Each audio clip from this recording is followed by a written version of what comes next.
วัสดีค่ะดิฉันจิตรชยาบุญนันท์หัวหน้าหอผู้ป่วย84ปีชั้น3ตะวันตกใต้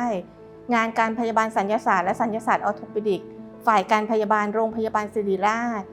เป็นหัวหน้าโครงการวิจัยเรื่องประสิทธิผลของการสอนบริหารการหายใจด้วยเครื่อง Intensive Spirometry ร่วมกับการใช้กระดาษเช็ดหน้าในผู้ป่วยสูงอายุกระดูกสะโพกหักค่ะ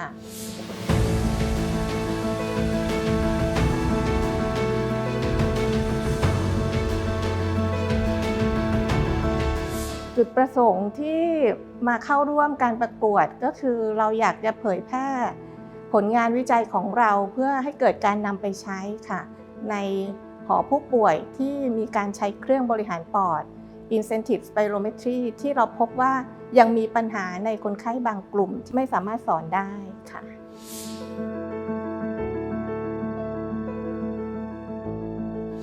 เราพบว่าคนไข้บางกลุ่มเนี้ยไม่สามารถจะใช้เครื่องบริหารปอด Intensive Spirometry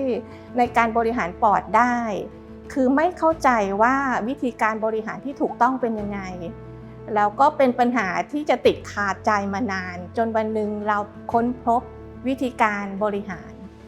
ด้วยการใช้เทคนิคกระดาษเช็ดหน้าสามารถทำให้คนไข้เนี่ยบริหารปอดด้วยเครื่องบริหารปอดชนิดนี้ได้อย่างถูกต้องค่ะส่วนผลลัพธ์ในงานวิจัยหลังจากที่เราได้ทำการวิจัยเราก็พบว่าวิธีนี้เป็นวิธีที่ง่ายในการที่จะสอนผู้ป่วยโดยเฉพาะผู้ป่วยสูงอายุนะคะให้สามารถใช้เครื่องบริหารปอดได้อย่างถูกต้องแล้วก็พบว่าระยะเวลาในการใช้สอนบริหารเนี่ย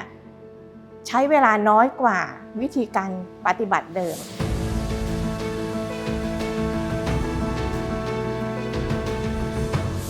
งานวิจัยชิ้นนี้เราทำการศึกษาในผู้ป่วยสูงอายุกระดูกสะโพกหักนะคะผู้ป่วยกลุ่มนี้เป็นผู้ป่วยอุบัติเหตุเพราะฉะนั้นเวลาในการเตรียมตัวในการสอนคนไข้เพื่อฝึกบริหารการหายใจโดยใช้เครื่องบริหารปอด Intensive Spirometry เนี่ยจะมีเวลาที่จำกัดนะคะเพราะฉะนั้นวิธีการสอนเนี่ยต้องสอนยังไงให้คนไข้เข้าใจได้อย่างง่ายแล้วก็เกิดประสิทธิภาพมากที่สุดซึ่งวิธีการสอนร่วมกับการใช้กระดาษเช็ดหน้าเนี่ยก็จะตอบโจทย์ในคนไข้กลุ่มนี้ได้ดีมากนะคะเพราะว่าคนไข้จะไม่สับสนวิธีการดูดหรือเป่าแล้วก็คนไข้ส่วนใหญ่เนี่ยใช้ได้ถูกต้องค่ะงานวิจัยชิ้นนี้นอกจากจะลดระยะเวลาในการสอนจากวิธีเดิมได้แล้วก็ยังช่วยป้องกันภาวะแทรกซ้อนในคนไข้สูงอายุไม่ให้เกิดภาวะปอดอักเสบปอดติดเชื้อหรือว่า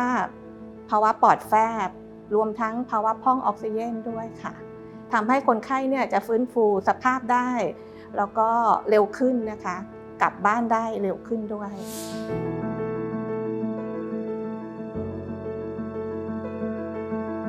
การที่จะทำให้ผลงานวิจัยเกิดการนำไปใช้ประโยชน์ต้องเกิดจากความร่วมมือที่สำคัญคือความเข้าใจ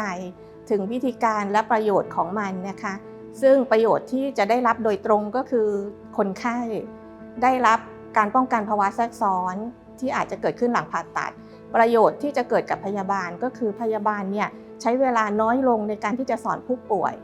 ทางฝ่ายการพยาบาลโรงพยาบาลศิริราชก็มีการสนับสนุนในการเผยแพร่ผลงานวิจัยทั้งในเรื่องของการจัดการความรู้ของงานการพยาบาลศัลยศาสตร์นะคะรวมถึงฝ่ายการพยาบาลศิริราชเนี่ยที่เราจะจัดตลาดนัด KM ในวันที่30ตุลานี้ด้วยแล้วก็ยังมีการส่งผลงานไปประกวดทั้งระดับประเทศและระดับนานาชาติด้วยค่ะ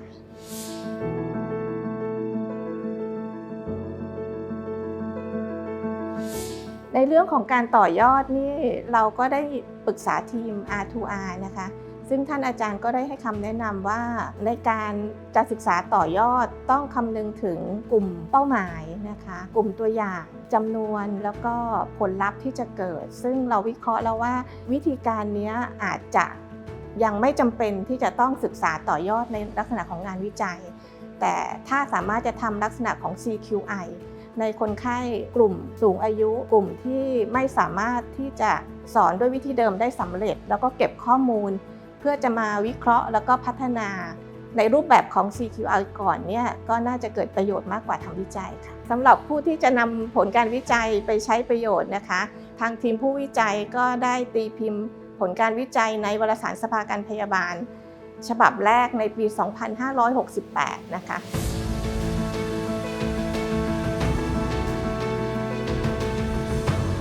ปัญหาในการทำวิจัยก็น่าจะเกิดในช่วงของการระบาดของโรคโควิด -19 นะคะช่วงนั้นเนี่ยทำให้เราต้องมาทบทวนระเบียบวิธีวิจัยในเรื่องของการเก็บข้อมูลให้รัดกุมแล้วก็ไม่เกิดผลเสียกับผู้ป่วยร่วมกับการที่คนไข้เข้ามาน้อยลงก็ทำให้ระยะเวลาในการเก็บข้อมูลเนี่ยมากขึ้นกว่าเดิมที่เราคาดไว้ก็ทำให้ระยะเวลาในการทำวิจัยชิ้นนี้นานขึ้นแต่อย่างไรก็ตามเราก็สามารถที่จะเก็บข้อมูลได้ครบหลังจากที่การระบาดของโควิด -19 ซาลงนะคะปัญหาอีกอย่างหนึ่งก็คือเรื่องของการวิเคราะห์ข้อมูลทางทีมเนี่ยก็ได้รับความอนุเคราะห์จากทีม R2R ซึ่งมีอาจารย์เนี่ยช่วยให้คำแนะนำค่ะที่เกิดประโยชน์แล้วก็หาทางออกให้เรา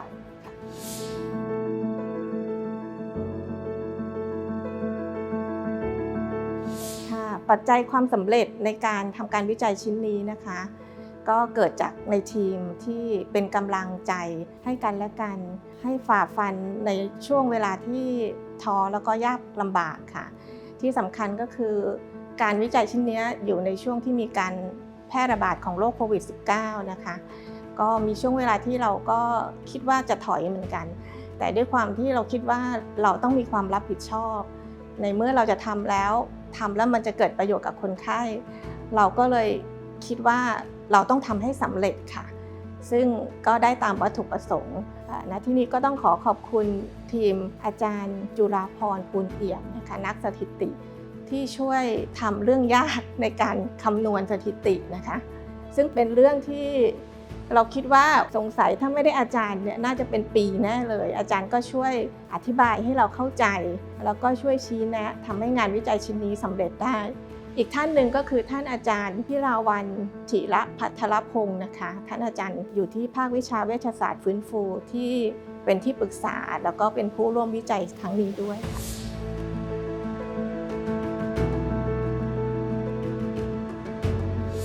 สำหรับท่านที่สนใจจะทำงานวิจัยนะคะในลักษณะของ R2R ในความหมายของ R2R ก็คือคำถามการวิจัยเนี่ยเกิดจากการทำงานหน้างาน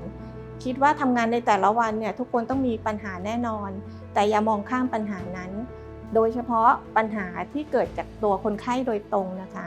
อะไรที่จะทำให้เกิดประโยชน์กับคนไข้ถ้าเราสงสัยเราจะสามารถแก้ไขปัญหาได้ไหมงานวิจัยก็เป็นอีกคำตอบหนึ่งนะคะซึ่งทีม R2R ก็จะเป็นที่ปรึกษาให้เราเข้าใจได้ว่าปัญหานั้นสามารถที่จะตอบโจทย์ด้วยวิธีการทำวิจัยหรือไม่ซึ่งไม่ว่าเรื่องใดก็ตามนับว่าเป็นประโยชน์ก็ควรจะทำค่ะความรับผิดชอบความซื่อสัตย์แล้วก็ความมุ่งมั่นก็จะทำให้เราทำสำเร็จค่ะ